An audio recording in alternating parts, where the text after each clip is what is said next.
¿Qué tal a todos? Muy buenos días. Bienvenidos amigos de Voz Escrita. Mi nombre es Daniel Enrique Perales y en esta ocasión vamos a hablar con el ex alcalde de San Isidro y ex candidato a la alcaldía de Lima, Manuel Velarde. ¿Qué tal, Manuel? Muy buenos días, Daniel. Muchas gracias por la invitación. Encantado de estar en tu programa y para conversar, pues, de muchas cosas, ¿no? De lo que estimes pertinente. Perfecto, Manuel. En primer lugar, empecemos con la crisis política. Digamos que es un momento adecuado, por así decirlo, para vacar un presidente. ¿Qué es lo que opina usted?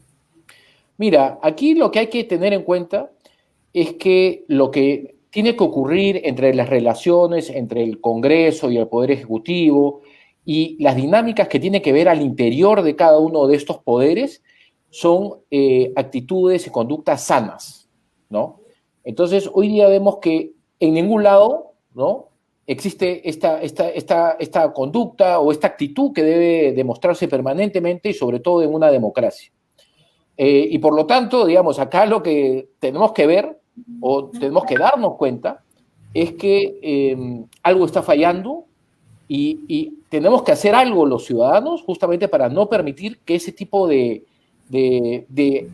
conductas se establezcan, ¿no? Y dirijan al país, ¿no? Y por eso yo soy muy crítico tanto del Poder Ejecutivo como del sector del Congreso que ha estado promocionando la vacancia, porque ambos lo que están viendo son intereses personales, tratando de defenderse ellos, y eso es algo que en democracia no lo podemos permitir.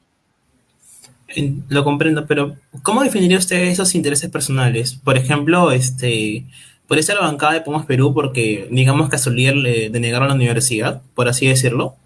Mira, cuotas de poder, digamos. Aquí hay personas que están involucradas en política, que están participando en política y lo único que piensan son básicamente en sus intereses personales, que tengan que ver con universidades, que tengan que ver con mantener el poder a cualquier costo, ¿no? Y entonces así es que vamos degradando la política y por eso hoy día hay un problema de participación política en nuestro país, porque ya nadie cree en los políticos y ya nadie cree en la política. Yo sí creo en la política, en esa política sana, en esa política que busca el bien común, pero eso es un norte que en este país se ha perdido hace mucho tiempo, lamentablemente. ¿Y cómo cree usted que podemos recuperar esa llamada política de confianza? Mira, justamente participando, dando la cara y, digamos, expresando justamente las ideas, los conceptos que hacen que las personas y la ciudadanía coincidan justamente con mirar hacia el futuro, con esperanza, con un deseo de justamente contribuir al bien común y que cada día podamos vivir mejor. Hoy día la política pareciera que, digamos, mucha gente está participando para, como te digo, cuidar sus cotos, cuidar su chakra. Pero eso es un error y estos políticos que están participando ahora, o muchos de ellos, van a pagar justamente las consecuencias de tener esa mala mirada sobre la política, digamos, ¿no? Claro, se puede ser, por lo que usted nos acaba de comentar, el caso más grande sería el caso del Lavallato, donde ya hay varios expresidentes donde están o condenados o en prisión o ya con sentencias, por ejemplo Alejandro Toledo o algunos congresistas del anterior Congreso disuelto. ¿Cree usted que esta acción de Vizcarra fue por reclamo de los ciudadanos por una mejor política de calidad? Mira, yo creo que la lucha contra la corrupción tiene que ser una política de Estado, sea quien sea el presidente, sea quien sea el congresista, sea quien sea autoridad. Digamos, tiene que ser una política de Estado. ¿Por qué? Porque si vemos hacia atrás, ¿no? Y vemos que todos los presidentes están cuestionados, hay algunos que están fugados, hay unos que han estado presos, ¿no?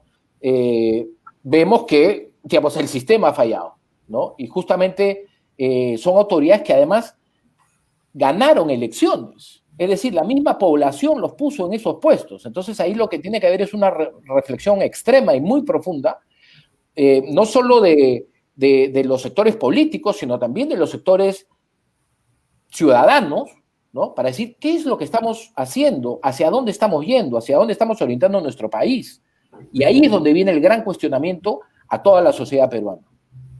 por ejemplo, ese cuestionamiento de la sociedad peruana nos indica usted que debemos elegir a mejores representantes y evitar posibles casos de corrupción como el megacaso de Lavallato, donde, por ejemplo, se dice que había hasta congresistas del Congreso disuelto, vaga la redundancia, donde eran varios codinomes. O sea, ¿por qué cree usted que hemos llegado hasta ese nivel que hemos tenido el Congreso pasado más de la mayoría fujimorista y con unos cuantos amigos apristas, sabiendo el historial negativo de ambos partidos políticos? Mira, lo que pasa es que no les interesa el país. No les interesa generar políticas y acciones gubernamentales para que la gente pueda vivir mejor cada día. Lo único que piensan son en ellos y cómo se benefician de las cuotas de poder que puedan alcanzar y que puedan cubrir. Entonces aquí, como te digo, no solo hay una responsabilidad en el Estado de conducir ciertas políticas que apunten a la lucha contra la corrupción y que caiga quien caiga, sino también de la ciudadanía, de comenzar a mirar a quiénes eligen, a quienes ponen en los puestos públicos. Porque si hay un desprendimiento y hay una indiferencia por parte de la población en los procesos electorales y en el escrutinio permanente del control de la sociedad al Estado, vamos a seguir igual. Y ya yo creo que estamos en la última lona, digamos. Hoy por hoy estamos en una situación crítica desde el punto de vista político, social, económico y si quieres ya llamarlo hasta sanitario, ¿no? Sí, porque hemos visto que, por ejemplo, los hospitales han colapsado, las clínicas privadas han cobrado un precio excesivamente alto. En el tema de economía, por ejemplo, 70% de la economía peruana es informal. ¿Esos problemas se pueden corregir a corto o mediano plazo? ¿Qué es lo que opina usted? Mira, todas esas distorsiones que hemos visto en el mercado, ¿no? Donde básicamente provienen de estos grupos de poder que se han aprovechado y han mercantilizado la economía, basados en esa constitución del 93 que promueve justamente y facilita ese tipo de prácticas, ¿no? Los monopolios, el mercantilismo, el aprovechamiento de pocos de las riquezas del país en vez de generar una redistribución que llegue hasta todos los rincones de nuestro país, simplemente se queda siempre en el mismo grupito de siempre. Entonces, por eso vemos el tema de los medicamentos, el tema de los servicios públicos, el tema de las clínicas privadas, que de una u otra manera simplemente han copado, ¿no? Y ahora son los únicos que se benefician en este país, ¿no? Dejando a todo el mundo básicamente desamparados. Ese es algo que no podemos permitir. Y yo, no es la primera vez que lo voy a decir, sino yo lo he dicho varias veces, lo que necesita el Perú es una nueva constitución, pero que no genere una situación pendular como la del 93, porque se fue de un lado para otro, sino que genere una situación realista que sepa leer al país y encaminarlo hacia el progreso y el desarrollo, ¿no? Cosa que la del 93 claramente no lo ha hecho, ha fracasado y al final de cuentas quienes pagamos los platos rotos somos toda la población, ¿no? Entonces aquí lo que hay que hacer es una nueva constitución, pero una nueva constitución en democracia, porque la del 93 no se hizo en democracia, se hizo en dictadura. Exacto, se hizo en dictadura, porque la constitución del 93 es por una economía neoliberal, o sea, la mínima intervención del Estado.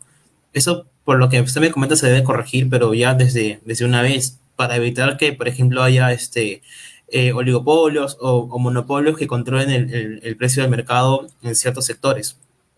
Exactamente. Digamos, hoy día esta constitución y todas las instituciones públicas han sido modeladas en base a esa constitución del 93 y por lo tanto no hay ningún tipo de defensa hoy día del ciudadano de a pie, ¿no? No hay ningún tipo de mecanismo que le permita a un ciudadano acceder a buenos servicios. ¿Por qué? Porque la concepción de esa constitución y ese modelo era que todo lo haga el sector privado. Y hoy día, ante una crisis tan grande como el tema de la pandemia de COVID-19, nos hemos dado cuenta que el sector privado simplemente ha estado pensando en él y cómo lucrar. Y ha lucrado en base a la Constitución del 93, ¿no? Y todos los demás simplemente nos hemos quedado sin servicios públicos básicos. Y ahí también tengo que incluir el tema de la educación, por supuesto, ¿no? Claro, por ejemplo, usted en el tema de educación, ¿qué es lo que podría cambiar de aquí en adelante? Mira, Aquí lo que tiene que haber en este país es una transformación, ¿ok? En la manera como se redistribuyen los recursos públicos. ¿Okay? Hoy día, las personas no ven reflejados en servicios públicos, por ejemplo, el pago de impuestos. No ven reflejado en los servicios públicos justamente esa redistribución que tiene que haber para que todos tengan una buena calidad de vida y se aseguren los temas de salud, se aseguren los temas de educación, se aseguren los temas de seguridad ciudadana, ¿no? Y así podemos ir y tocar todos los sectores y vemos que son sectores que están completamente, ¿no? Debilitados, y otra vez, quien paga los platos rotos es la población, y eso es algo que no podemos permitir. Y eso tiene mucho que ver justamente también con la corrupción, porque se han ido desviando fondos a cosas que eran innecesarias, ¿no? Por ejemplo, ¿de qué nos sirve tener una refinería en Talara que cuesta 6.000 millones de dólares? ¿Okay? Cuando ese tipo de proyecto es un proyecto, como te digo, 100% insostenible, porque lo que te hace es producir combustibles fósiles que están de salida en cualquier otra parte del mundo. Entonces, hoy día, en el Perú, se está armando una refinería que está completamente descolocada, ¿no? Desde el punto de vista medioambiental y de la sostenibilidad que se busca en un desarrollo en un país, pero sí le metemos 6.000 millones de dólares. ¿Por qué no se cuestiona eso? ¿No? ¿Y por qué no se cuestiona a las autoridades que aprobaron ese tipo de proyectos? Entonces aquí la cosa es, digamos, tiene muchas repercusiones, ¿no? En muchos aspectos. Claro, por ejemplo, ya que se tocó el tema por ejemplo, de sector salud, se puede ver uno de los grandes problemas que hay acá es la burocracia. Que en el Perú, que por ejemplo te piden ciertos requisitos, luego tienes que ir de un lado, luego para el otro, luego venir de un día para otro. O sea, esos problemas como que también fastidian al ciudadano de pie y le dice que el sector público como que no va y decide ir a un sector privado, aunque le cuesta un poco más de dinero. Exacto. Digamos, hoy día el sector salud nos hemos dado cuenta que es prácticamente inexistente, ¿no? Hay, digamos, iniciativas que se han dado a nivel local, nacional, para apoyar la lucha contra el COVID, ¿no? En universidades, en laboratorios locales, que el Estado no le presta atención. En vez de apoyar lo local, ¿no? Siempre estamos mirando cómo comprar la vacuna por allá, por Europa, por Estados Unidos, ¿no? Pero no vemos las iniciativas que puedan ayudar rápidamente justamente a combatir el COVID-19 que se están haciendo en este país, ¿no? En universidades como la Cayetano, por ejemplo, ¿no? Eso sí nos sirve. Entonces, ¿qué me pinta eso? Que el Ministerio de Salud no le interesa, que la burocracia no le interesa, ¿no? Y entonces, otra vez, ¿quiénes pagamos los platos rotos? Todos, ¿no? Entiendo, Manuel. Sí, justamente como tú dices, todos pagamos los platos rotos, pero ojalá que el próximo presidente o presidenta de la República solucione esos problemas, aunque sean un poco pesados de realizar. Ya que usted, por ejemplo, tocó el tema del medio ambiente, digamos que la ciudad de Lima tuvo una oportunidad de tener, aunque sea un área grande de áreas verdes, pero lamentablemente fue anulado por Castañeda. ¿Cómo cree usted que eso afectaría a nivel medioambiental a la ciudad? Mira, Lima es una ciudad que sigue creciendo desordenadamente. Ya somos más de 10 millones de habitantes y crece de una manera completamente insostenible, ¿no? El modelo de ciudad que se ha venido aplicando por muchos años y que ha sido promovido por Castañeda, por Villarán y ahora por Muñoz, es un modelo de ciudad justamente que promueve las obras faraónicas, el cemento, ¿no? En detrimento, ¿no? De las áreas verdes, por ejemplo, ¿no? Aquí no hay ningún tipo de plan, ¿no? Justamente para conservar las áreas verdes, para potenciarlas y para recuperarlas, ¿no? Entonces vemos que el avance de la ciudad es un avance completamente desorganizado, sin ningún objetivo, y en el camino vamos perdiendo cosas que son fundamentales, como te digo, como son los pulmones de la ciudad, ¿no? Entonces cada día Lima es una ciudad más contaminada desde todo punto de vista, es más insostenible gracias a justamente que estas autoridades no han tenido la visión de justamente adecuar la ciudad hacia los retos del futuro.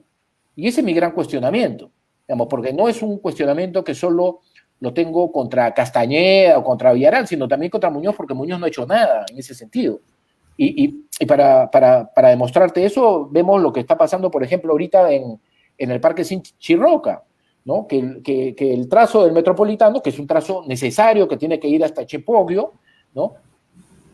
Afecta varias hectáreas del Parque Chirroca, ¿no? Que está en comas, que también tiene grandes problemas de contaminación ambiental, pero, ¿no? Se prefiere construir por ahí un patio de maniobras, eliminando grandes áreas que podrían ser repotenciadas para que sean pulmones de la ciudad y pulmones de comas también, ¿no? Claro, por ejemplo, tocando el tema de los pulmones de la ciudad, no sé si recuerda el bypass del 28 de julio. Ese bypass, por ejemplo, causó mucha indignación en la sociedad que ese bypass nunca debió existir y que dicho dinero se debió invertir para Río Verde. O sea, por ejemplo, esa visión de hacer obras, como que así por locura no tiene ningún sentido porque perjudica en vez de beneficiar más a la ciudad y se puede ver claramente que no es una solución para el transporte público. Exacto. Otra vez estamos hablando de un problema de redistribución. ¿Por qué? Porque en vez de haber utilizado esos recursos para invertirlos en mejorar el transporte público, que hoy día sigue siendo una calamidad, se destinaban a este tipo de proyectos. A este tipo de proyectos como el del bypass de 28 de julio y otros bypasses por aquí y por allá, ¿no? Que van degradando a la ciudad. Y lo único que hacen es fomentar la utilización del auto privado, ¿no? Que es básicamente un medio de transporte utilizado por una minoría en nuestra ciudad, versus el 85%, ¿no? de viajes que utilizan el transporte público en muy malas condiciones. Entonces hoy día ni siquiera tenemos ya, ni siquiera, imagínate, no tenemos ni un metropolitano que funciona bien, ni sus corredores, ni sus alimentadores. Entonces son proyectos que además, digamos, tuvieron como un muy buen inicio, pero hoy día vemos que como concepto han fracasado también. Entonces hoy día Lima tiene un gran problema que es el del transporte público, ¿no? Y por ejemplo, ¿cómo piensa usted, o sea, dar una reforma al transporte público? ¿Cuál sería para usted una solución adecuada? Mira, lo primero que tiene que pasar para el tema de la reforma del transporte público es que la ATU tiene que eliminarse. Hoy día la ATU es un problema más que una solución, ya tiene un buen tiempo de vigencia y mira cómo seguimos viviendo, digamos, no ha habido ningún tipo de mejora. Entonces yo creo, y yo siempre lo dije, nunca debió habérsele quitado la competencia del transporte público a la Municipalidad de Lima ni a la Municipalidad del Callao. Y lo único que se ha hecho es crear un nuevo segmento de burocracia, ¿no? A nivel del gobierno nacional, quitándole, digamos, recentralizando, ¿no? Y ese es un proceso que no podemos aceptar, porque yo creo que el proceso de centralización, con sus altas y bajas, es algo que tiene que fortalecerse y fomentarse todavía y profundizarse. Yo sí creo en la descentralización, porque eso es al final de cuentas devolverle poder a la ciudadanía y no recentralizar. Y la ATU es un ejemplo de recentralismo, completamente equivocado y completamente contrario a justamente cómo debe conducirse la política moderna. Entonces, yo creo que por ahí tiene que comenzar una nueva reforma del transporte público en la ciudad, es derogando la ATU. Derogando la ATU, o sea, es lo que usted propone para evitar temas de burocracia. Porque, por ejemplo, si tocamos el tema de los corredores, o sea, al principio tuvo una buena idea, porque hay que recordar que la avenida Arequipa en esos tiempos era una de las avenidas más congestionadas. Claro, también sin contar Javier Prado. Pero hoy en día, por ejemplo, han llegado el tema de los taxis informales o los taxis piratas que prácticamente, entre comillas, reemplazaron a esos micros, y lo cual como que ha perjudicado más a la sociedad que tiene que tomar esos vehículos todos los días para dirigirse a su centro de estudios o de trabajo. ¿Cómo cree usted que podríamos solucionar este problema de la piratería del transporte público? Mira, ahí hay una combinación, ¿ya? Entre un problema de transporte público y un problema social, porque ahí está representado básicamente el desempleo, ¿no? Entonces, una medida que vaya a atacarlo al transporte informal, que esté basado solo en criterios de movilidad va a fracasar. Aquí lo que tiene que haber es todo un conjunto de medidas, ¿no?, que no solo solucionan el problema del transporte público, sino también el transporte social, el problema social. Entonces ahí es donde yo creo que también le falta un poco de visión ahorita a las autoridades que están tratando de solucionar eso, porque solo lo están viendo desde un ángulo. Y cuando tú lo ves desde un ángulo, al final de cuentas termina fracasando, y por eso es que vivimos en la situación que vivimos, porque han habido varios intentos de solucionarlo. Pero el problema es que lo han visto solo del ángulo técnico, del ángulo frío, del ángulo calculador. Y así, digamos, no terminas de solucionar el problema de fondo, que es una falta de trabajo, ¿no? Una falta de trabajo que quizás beneficie, bueno, mejor dicho, beneficia a muchos peruanos y que salgan de la informalidad. Porque, aunque yo pienso que, por ejemplo, también los transportes formales, entre comillas, quien ha tomado la Panamericana Sur o la Panamericana Norte se da cuenta de incluso la contaminación sonora que hacen, porque antes de la pandemia, cuando alguien tomaba un carro, supongamos, por ejemplo, del puente de Caquetá a las 5 de la tarde, se da cuenta del enorme tráfico que había. No solamente por el tema de que los choferes paraban donde les daba la gana, o quizás hay uno que otro taxista informal donde simplemente las reglas no se respetaban. ¿Por qué cree usted que ese tipo de comportamiento en esta sociedad? No todos, sino de algunas personas, para ser exactos. Mira, lo que pasa es que, digamos, ha habido tal distorsión en el modelo urbano que se ha venido aplicando, ¿no?, que el mismo ciudadano, que también es peatón, digamos, ha venido también subordinándose a este esquema, ¿no? En vez de reclamar sus derechos, ha ido justamente arrinconándosele en su propia ciudad, ¿no? Entonces, ahí es donde básicamente hay una falta de conocimiento de cuáles son esos derechos del ciudadano en su propia ciudad, que es el derecho al derecho a la ciudad, ¿no?, al derecho a ser peatón, al derecho a ser ciclista, ¿no?, al derecho a tener un buen servicio de transporte público. Eso es lo que tenemos que exigir la ciudadanía, a las autoridades. Eso es lo que tenemos que hacer. Y obviamente eso tiene que tener un reflejo en cómo se ordena digamos, el esquema urbano, ¿no?, donde el auto es el que tiene que pasar a ser el subordinado y no la prioridad. Claro, por ejemplo, ya que se tocó el tema de las ciclovías, últimamente se puede ver la gestión de la Municipalidad de Lima haciendo ciclovías, por ejemplo, cerca de la Universidad de San Marcos o por la Avenida Canadá. ¿Pero usted cree que esas ciclovías realmente son la solución o realmente tiene que haber una estructura de ciclovías de redes unidas para poder facilitar el transporte de una ciclovía en el cual no genera contaminación vehicular y reduce el uso del auto privado? Mira, Lima lo que necesita es una red de ciclovías, no ciclovías independientes, no conectadas, fragmentadas, ¿no? Lo que tiene que haber es una integración.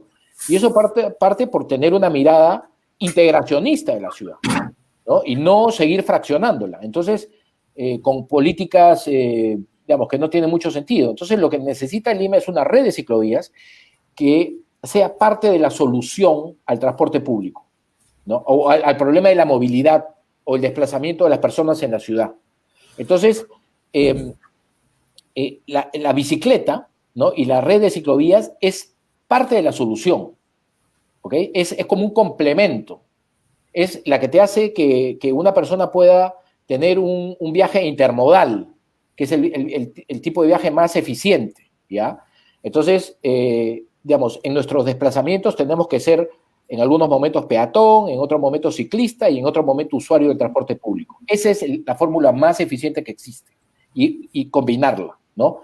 Entonces, mientras no tengamos una red de ciclovías, mientras no tengamos un sistema de transporte público y mientras no tengamos un mejor sistema de veredas y de respeto al peatón, vamos a seguir fracasando. Y ese es el gran reto y desafío que tiene la ciudad de Lima y toda la ciudadanía, todos los vecinos de la ciudad. Claro, porque por ejemplo, lamentablemente se puede ver que, digamos que por ejemplo la persona que es un chofer se cree, por así decirlo, superior frente a un peatón, porque se ha visto más de una ocasión en la cual, por ejemplo, si un peatón quiere cruzar la pista por las líneas blancas, en teoría se supone que el chofer del vehículo debe frenar y esperar que el peatón cruce, pero no, simplemente le tocan el claxon diciendo por qué no avanzas o deja de avanzar, o sea, creo que esas políticas de superioridad, por así decirlo, abro comillas, está mal y que eso debe, digamos, solucionarse de raíz. Y, por ejemplo, ya que tocamos el tema de transporte público, ¿cuáles serían las principales reformas, por así decirlo, para poder tener una ciudad más sostenible? Sí, mira, yo creo que Lima es una ciudad sin planificación urbana, ¿no? Y lo que necesita Lima es planificarse, ¿no? Y para eso yo creo que lo que tiene que existir en la Municipalidad de Lima es un gran liderazgo, que hoy día, hasta ahora, yo no lo he visto. Y porque además han habido muchas autoridades que el tema de la planificación lo ven más como un inconveniente, más que como algo positivo, ¿no? Y yo creo que ahí ha habido un gran error y un gran vacío de muchas autoridades de no planificar la ciudad. Y si tú ves la historia de la planificación de Lima en el tiempo, ¿no? Lima ha venido viviendo de planes piloto. Entonces es muy entendible lo que está pasando ahora, de que Lima pues, se ha expandido, pues, como le dicen los urbanistas, como una mancha de aceite. Yo sí creo en una Lima policéntrica, donde se crean nuevos focos de desarrollo, ¿no? Donde la gente no tenga que moverse mucho para ir a estudiar, para ir a trabajar, para ir a hacer compras, para hacer un trámite. Yo sí creo que se tienen que generar varios polos dentro de la propia ciudad, es decir, descentralizar la ciudad, para que justamente la gente no tenga un problema de movilidad, ¿no? Digamos, si tú ves otras ciudades, ¿hacia dónde están yendo? Están yendo hacia un concepto que se llama la ciudad de los 15 minutos, ¿no? Es decir, a una persona no le debería tomar más de 15 minutos, ¿no? De moverse para hacer sus tareas básicas, ¿no? Hoy día, obviamente, Lima es, o la Lima de Muñoz, digamos, es la Lima de las 3 horas, ¿no? Porque básicamente si tú quieres ir a trabajar o a estudiar o algo, te demoras 3 horas en llegar, digamos, y 3 horas de vuelta, ¿no? Entonces, hoy día hay una distorsión completa, pero ese debe ser el objetivo. Obviamente, lograr una ciudad de 15 minutos no es de un día para otro, pero el proceso hacia ese objetivo tiene que empezar, y lo que yo digo hoy día es que no ha empezado, porque las autoridades no lo tienen ni siquiera en su cabeza, ¿no? Entonces, tenemos que comenzar a mirar a la ciudad distinta y comenzar a justamente dar mayores facilidades y beneficios a la ciudadanía y a todos los vecinos. Claro, podría decir que, por ejemplo, el problema de la ciudad de Lima, a nivel general, digamos que somos los ciudadanos, pero también somos la solución. ¿Se podría decir de esa manera? También somos la solución, exactamente, porque, por ejemplo, somos nosotros los que tenemos que exigir nuestro derecho, ¿no? A que, por ejemplo, se nos respete como peatón. Si hoy en día, cuando uno quiere cruzar una calle, ¿no? Y cruza por el crucero peatonal, por la cebra, ¿no? Ujú. Y viene un carro, para, ¿no? Y el peatón lo que hace es agradecerle al conductor. Yo creo que ahí ya comenzamos mal, ¿no? Porque lo que yo he hecho al cruzar por ese crucero es justamente hacer exigible mis derechos como peatón y como prioridad dentro de la ciudad, ¿ok? El que tiene una obligación de parar apenas yo pongo un pie en ese crucero peatonal es el automóvil, ¿ok? Pero hoy día eso está completamente distorsionado, tanto así que la gente cuando tú paras te agradece, ¿no?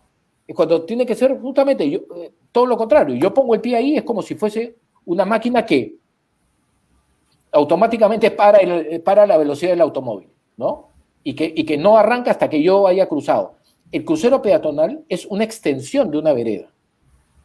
Y si le entendemos que eso es básicamente un, eh, un es algo que básicamente nos regala el automóvil, estamos al revés, ¿no? Lima debe ser entonces, según usted, una ciudad para los peatones. Por supuesto, una ciudad para las personas. Digamos, el modelo en que hemos estado viviendo ha convertido a Lima en una ciudad para los automóviles, y tanto así que lo vemos reflejado en las obras, en los bypasses, en los viaductos, en la ampliación de carriles. ¿Es a costa de qué se hacen todas esas obras? A costa de áreas verdes, a costa de espacios públicos, a costa de eliminar monumentos de la ciudad, restos arqueológicos. Digamos, es toda una distorsión y eso es a donde tenemos que regresar. La fórmula es muy simple. Lo único que tenemos que tomar los ciudadanos es la decisión de exigir a las autoridades que el camino que han elegido hasta ahora es el incorrecto. Sí, por ejemplo, ya que se tocó el tema de los espacios públicos, ¿cómo cree usted que podría liberar dichos espacios? Por ejemplo, digamos que Lima no tiene tantos espacios públicos a excepción de, es decir, el Parque de la Exposición, el Campo de Marte o el Parque Sinchirroca, por así decirlo. Mira, lo que se necesita es voluntad política primero. ¿Por qué? Porque recuperar espacios públicos puede en algún momento tener una mirada como que es impopular, ¿no? ¿Por qué? Porque recuperar espacio público significa en muchos casos eliminar estacionamientos para el automóvil, por ejemplo, ¿no? Y como el automóvil es el rey dentro de la ciudad, tocar al automóvil, digamos, hay mucha gente que le tiene, muchas autoridades que le tienen miedo a eso, ¿no? Entonces, aquí lo que hay que hacer es una verdadera reforma de justamente poner nuevas prioridades y comenzar a recuperar el espacio público que beneficia a mucho más personas que a un simple Grupo de automóvil. personas. Así es. Claro. Esos Pero privilegios tienen que sí, desaparecer. entiendo, Manuel, pero digamos que, por ejemplo, también el tema de espacios públicos y el tema del auto también como que, por ejemplo, no va muy bien de la mano. Hoy en día la mayoría de las personas prefiere, digamos, ir en su auto acomodado que viajar, no sé, viajar de forma apretada en un transporte público a las 7 de la mañana. Es algo que, por ejemplo, que creo que una persona normal elegiría. Pero como somos una ciudad con, como usted lo dijo, 10 millones de personas y con un sistema de transporte público deficiente, digamos que la mejor solución sería traer buses, pero buses de calidad, por así decirlo. Sí, mira, el problema que tiene, yo entiendo a mucha gente que prefiere ir hoy día en su auto a usar el transporte público, ¿ah? Porque el transporte público, digamos, no tiene ningún tipo de calidad. Claro. Entonces, digamos, la inversión en el transporte público es justamente para revertir ese proceso, ¿no? Revertir el proceso de que una persona que tiene que moverse del punto A al punto B prefiera dejar su automóvil e ir en transporte público. Porque hoy día lo que sucede es que una persona que tiene que ir del punto A al punto B, ¿no? Tiene una disyuntiva.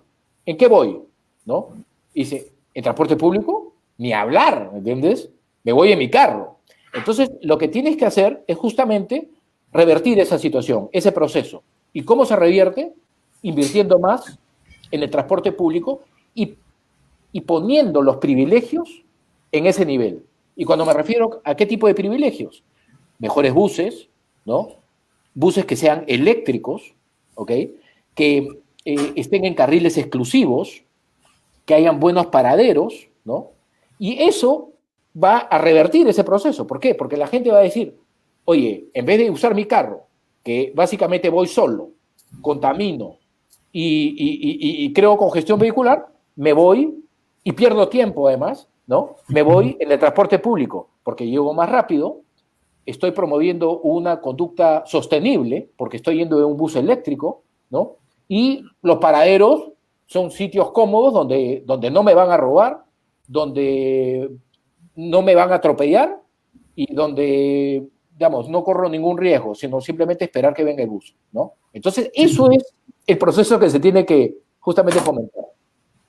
Claro, por ejemplo, acá vemos comentarios en Facebook y dicen preguntas como, por ejemplo, ¿qué opina usted respecto al cierre del metropolitano o cuál sería la solución respecto al transporte público? Sí, Leyendo los mira, comentarios de los televidentes. exacto, mira, aquí ha habido una situación muy particular porque la gestión de Muñoz ha venido subsidiando, ¿no? Las pérdidas del metropolitano a privados, ¿no?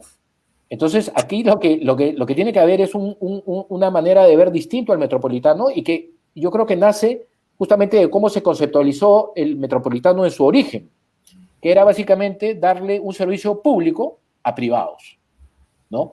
Esa es lo que se tiene que revertir, porque hoy día vemos que el metropolitano no está cumpliendo su función de servicio público porque justamente hay una intervención privada que lo único que está buscando es cómo asegura su rentabilidad. Y en el camino, ¿no? Lo que no está haciendo es básicamente dando un buen servicio. Entonces, aquí lo que se tiene es que replantear la mirada del metropolitano y comenzar a pensar de repente en que los buses sean de propiedad pública, ¿no? Sí, por ejemplo, Por ejemplo. sí, lo escucho, por ejemplo, que quien ha estado, digamos, en la estación Matelini en Naranjal a las 7 de la mañana esperando un bus donde inmediatamente se llena y donde la gente prefiere viajar sentada. O sea, esos problemas deben, digamos, que solucionarse ya. Leyendo los comentarios también de otros espectadores, una pregunta que dice, ¿estaría de acuerdo con la vacancia del presidente? ¿Qué opina de esa decisión? Mira, como te decía al principio, ¿no? Aquí todos están jugando su partido político, ¿no? Están jugando cómo su cuota de poder aumenta, ¿no? Entonces, aquí lo que tiene que haber es justamente una mirada sobre qué es lo qué es lo que se ha generado tanto en el Ejecutivo como en sectores del Congreso, ¿no? ¿Qué es lo que se ha estado buscando con todo esto? Y tenemos que llegar hasta las últimas consecuencias en esto. Acá lo que tiene que haber es una gran investigación. Eh, la vacancia es una potestad del Congreso, pero lo que yo sí creo que debe suceder es que el presidente vaya al Congreso y explique todo lo que hemos escuchado. Digamos, todo lo que hemos escuchado. El presidente tiene que dar la cara y si ese control político se tiene que hacer desde el Congreso, yo creo que se tiene que hacer desde ahí, sin perjuicio, ¿no? También ver todas las maniobras que han estado dándose en el Congreso. Aquí no hay buenos y malos, ¿no? Acá hay gente que tiene que responderle al pueblo, tanto en el Ejecutivo como en el Legislativo. Sería lo más adecuado, por ejemplo, una solución, una relación, digamos que el diálogo entre ambos poderes del Estado. Acá tenemos otra pregunta que dice lo siguiente, de Geraldine León. ¿Consideraría usted que la generación de ahora es apolítica? No, al contrario, yo creo que es muy política, y, digamos, lo que pasa es que, digamos, la política y la manifestación política va evolucionando en el tiempo, digamos, y a mí me parece en buena hora que suceda eso, digamos, que los jóvenes puedan expresarse como se expresan, digamos, ¿no? Lo que yo, a mí sí me gustaría es que haya mucho más participación, porque lo que necesitamos aquí es renovar la política. Y todos estos tíos que están hoy día sentados en los puestos públicos donde fueron elegidos, tienen que irse a su casa, ¿ya? Porque aquí, lo que te decía, ¿no? Aquí no hay buenos y malos. Acá hay todo un grupete, ¿no? Que está aprovechándose del Estado, que se tiene que ir a su casa. Justamente lo más curioso es que, por ejemplo, el presidente de la Comisión de Fiscalización, Edgar Alarcón, quien ha sido hasta el Ministerio Público le ha pedido el levantamiento de la inmunidad parlamentaria por supuestos delitos que llegó a cometer, lanza estos audios para, digamos, o es lo que la mayoría puede entender, atacar a Vizcarra. O sea, eso es algo, ¿cómo decirlo? Indignante o increíble, en el sentido de que como alguien que tiene denuncias de parte del Ministerio Público llega a hacer algo así. Por eso te digo, digamos, aquí todos están jugando su partido, ¿no? Lo que pasa es que es un partido que va en contra de los grandes intereses de las mayorías en nuestro país, ¿no? Porque mientras van perdiendo tiempo en esas tonterías, ¿no? El COVID va avanzando, ¿no? La economía se va degradando, ¿no? Los servicios públicos se van paralizando, el Estado ya no brinda justamente, no cumple sus roles, ¿no? Y las peleitas terminan siendo esas, ¿no? Entonces, por eso te digo, todos a su casa, toda esa gente a su casa. Acá hay otra pregunta, por ejemplo, de nuestros espectadores. Si dicen, ¿estaría de acuerdo con que se busque a potenciales congresistas? ¿Estaría de acuerdo que se busque a potenciales congresistas en las universidades?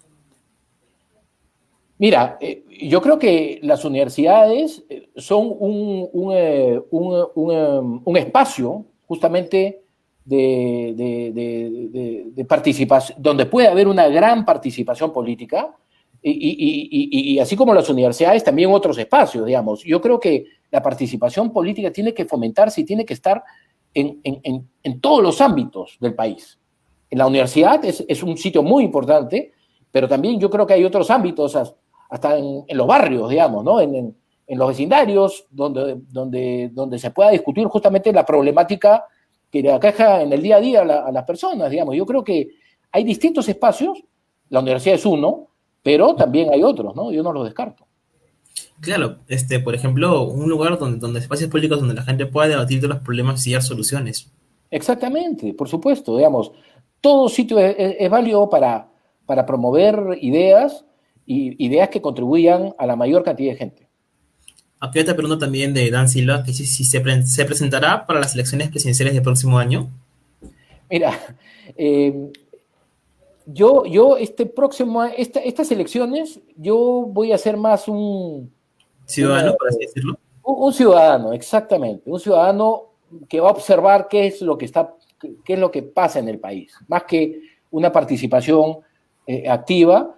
Yo creo que hay tiempo por delante, no hay que apresurarse, y definitivamente yo creo que el, el, el, el proceso político y electoral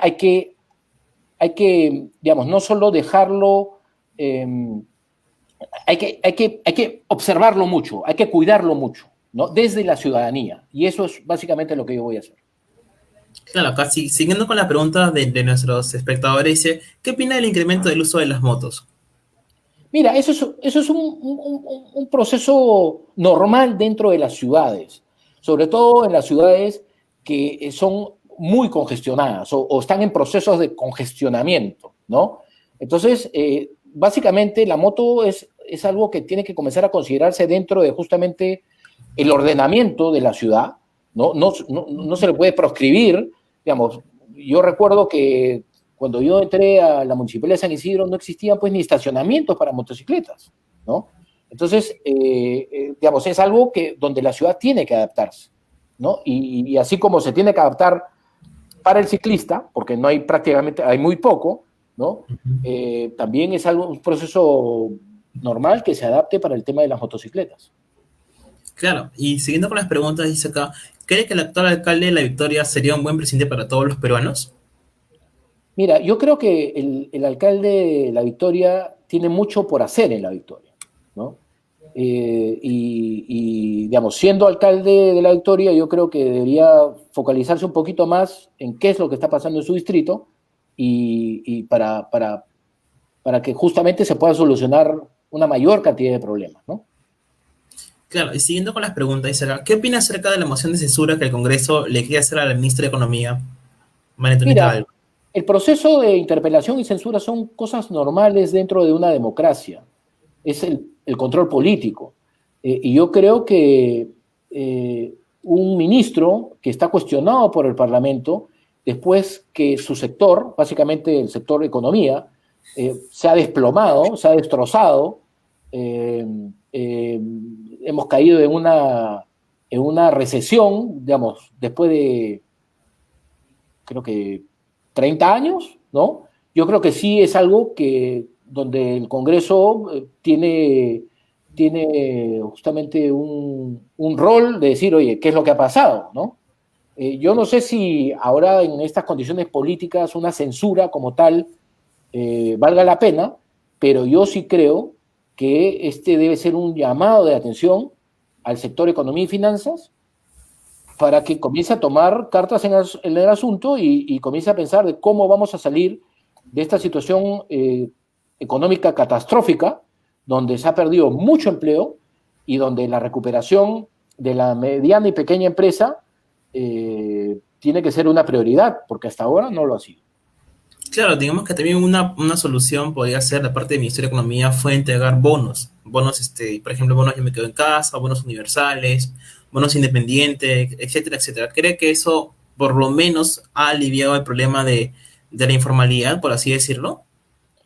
Mira, yo creo que el tema de los bonos no funcionó como esperaba que funcione, porque, digamos, al final de cuentas, la necesidad de trabajar y de procurar un sustento para las familias fue más fuerte que respetar la cuarentena, ¿no? Y por eso es que tuvimos un montón de rebrotes, un montón de situaciones. ¿no? Digamos, al final de cuentas, el bono no llegó tampoco por temas logísticos, ¿no? Esa ayuda, ese apoyo no se llegó a concretar, y eso es parte justamente de la situación en que nos encontramos hoy, digamos, ¿no? Donde justamente las familias más vulnerables no recibieron ayuda. Exacto. Digamos que, por ejemplo, si fuera usted alcalde de Lima, supongamos un caso hipotético, ¿cuál cree usted que sería la solución para la pobreza y la pobreza extrema? Mira, aquí hay que comenzar a mirar a la ciudad de manera distinta y no tan tradicional como usualmente se mira, ¿no? Donde el alcalde asume para solucionar los temas de recojo de basura, para el tema de seguridad ciudadana. No, yo creo que la ciudad primero tiene que ser gobernada. Yo creo que Lima hasta ahora no ha sido gobernada, ha sido gestionada ahí, ¿no? Y de repente administrada, pero no gobernada. Y una ciudad que se gobierna es una ciudad, ¿no? Cuyo justamente gobierno entra en muchos aspectos de la vida diaria del ciudadano, ¿no? Y uno de esos es el desarrollo económico de la ciudad. Y el desarrollo económico de una ciudad para mí está muy ligado a la generación de empleo. Es Hoy día cierto. Lima no es un motor de empleo, ¿no? Porque además las mismas personas, ¿no? Los mismos ciudadanos de la ciudad creen que ese solo es un rol del gobierno central y están equivocados también ahí. El empleo es un objetivo que debe ser no solo del gobierno central, sino el gobierno provincial y el gobierno local, ¿no? Y entonces ahí es donde yo creo que hay una gran falencia, donde hoy día hay una caída del empleo en la ciudad de Lima y el gobierno central está con mil problemas, donde no va a poder, yo creo, atender esto, y el gobierno metropolitano, digamos, no lo tiene en su radar, ¿no? Cosa que yo creo que en una gestión mía hubiera sido uno de los objetivos. Uno de los objetivos principales por lo que usted me comenta. Por supuesto. Siguiendo con las preguntas, dice acá, después de los audios presentados por Alarcón, el Frente Amplio estaría pensando en presentar una moción de censura contra él. ¿Cuál es su opinión acerca de eso? Mira, eso ya son, eh, digamos, son temas que son, yo veo, internos del Congreso, ¿ok? Que de una u otra manera tienen unas implicancias hacia afuera en el país, ¿no? Entonces, y yo creo que ahí hay que mirar con cuidado qué es justamente cómo se van estableciendo esas relaciones, ¿no? Entre los distintos grupos parlamentarios en el Congreso, ¿no? Y ver hasta dónde, digamos, hay una responsabilidad, ¿no? Hay un nivel de investigación que se tiene que hacer, justamente para develar, ¿no? Estos intentos de abusar de posiciones de poder. Digamos, yo estoy en contra de cualquier tipo de abuso de situaciones de poder digamos, y si hay un congresista que se ha pasado de la línea, tiene que ser sancionado. Definitivamente, porque todo, por ejemplo, toda mala acción, y más aún si es digamos, un representante de la ciudadanía, debe ser sancionado, digamos que ejemplarmente. Sería lo más adecuado. También digamos que, por ejemplo, eh, hoy en día la persona de a pie desconfía de los políticos o elige porque, en fin, pero sacando el lado bueno del Congreso, es que ya por alguna ley en el cual impide que los sentenciados puedan postular a cargos públicos. Eso por lo menos es un avance. ¿Qué es lo que opina usted respecto a eso? Sí, es un avance, ¿no? Pero mira a dónde tenemos que llegar, ¿no? Que se necesita una ley para que los partidos políticos presenten candidatos, ¿no? Que no tengan ningún problema, ¿no? Eso debería nacer de los mismos procesos internos de los partidos, de que presenten a los mejores candidatos, ¿no? Entonces, ahí vemos justamente cómo el sistema político, ¿no? No está funcionando bien y necesitamos apoyos externos para que lo que hemos visto en el pasado no se vuelva a repetir, ¿no? Pero yo creo que ahí hay un rol de los partidos políticos de verificar, digamos, a quienes presentan, ¿no? Digamos, eso es lo que, digamos, parte del rol del partido político es, digamos, tú no quieres presentar a prontuariado, pues, ¿no? Sí, y para cerrar la entrevista, hacemos una última pregunta. ¿Qué opina del poco enfoque que tiene el presidente en zonas rurales? Hablando específicamente, zonas donde no hay educación realmente aceptable o de calidad. Mira, otra vez, el tema de la educación en nuestro país es un problema, digamos, que se viene arrastrando hace mucho tiempo. El tema tanto de la educación rural, en sectores rurales como en los urbanos, es muy problemática, es de un nivel realmente, eh, digamos, muy preocupante, ¿no? Aún cuando han habido intentos de reformas, no son reformas que han calado, y al final de cuentas son sectores que están prácticamente en abandono, ¿no? Además, pero además, eh, yo sigo creyendo en justamente en los profesores dedicados, ¿no? Y que justamente tratan de anteponerse ante toda esta problemática que les aqueja y seguir cumpliendo sus funciones, digamos, ¿no? La función de maestro. Y ahí hay un tema reivindicatorio que todavía nadie lo ha tocado, pero hay un tema pendiente con los maestros en todo el país, ¿no? Que aún cuando sabemos que hay una cantidad de problemas, ellos siguen ahí, ¿no? Y si esos maestros no estuvieran justamente con esa dedicación, con ese espíritu altruista, siguiendo trabajando, ¿no? Esto hubiese caído pues en un problema terrible para justamente la niñez y la juventud, ¿no? Oye, Manuel, queremos agradecerte mucho por el tiempo que nos has dedicado a nosotros, agradecerte de verdad, muchísimas gracias por la entrevista que nos has brindado. Hemos tocado varios temas, no solamente políticos, también de actualidad. Nos agradece mucho y ojalá nos podamos comunicar pronto para próximas entrevistas. Definitivamente, mira, encantado de poder justamente conversar con todos ustedes sobre distintas problemáticas. Encantado por la invitación, digamos, a tu programa y espero que se repita cuando ustedes lo estimen pertinente. Digamos, yo siempre estaré disponible para poder conversar con ustedes. Muchísimas gracias, Manuel, y A muchísimas ustedes. gracias a todos los espectadores que nos vieron a través de Voz Escrita. No olviden seguirnos a través de nuestras redes sociales, tanto de Facebook como de Instagram, llamada Voz Escrita. Manuel, muchísimas gracias otra A vez ustedes. y esperemos que nos dé una próxima ocasión. Hasta luego. Definitivamente. Muchas Muchas gracias. Un gracias. fuerte Hasta abrazo a luego. todos. Chao, chao.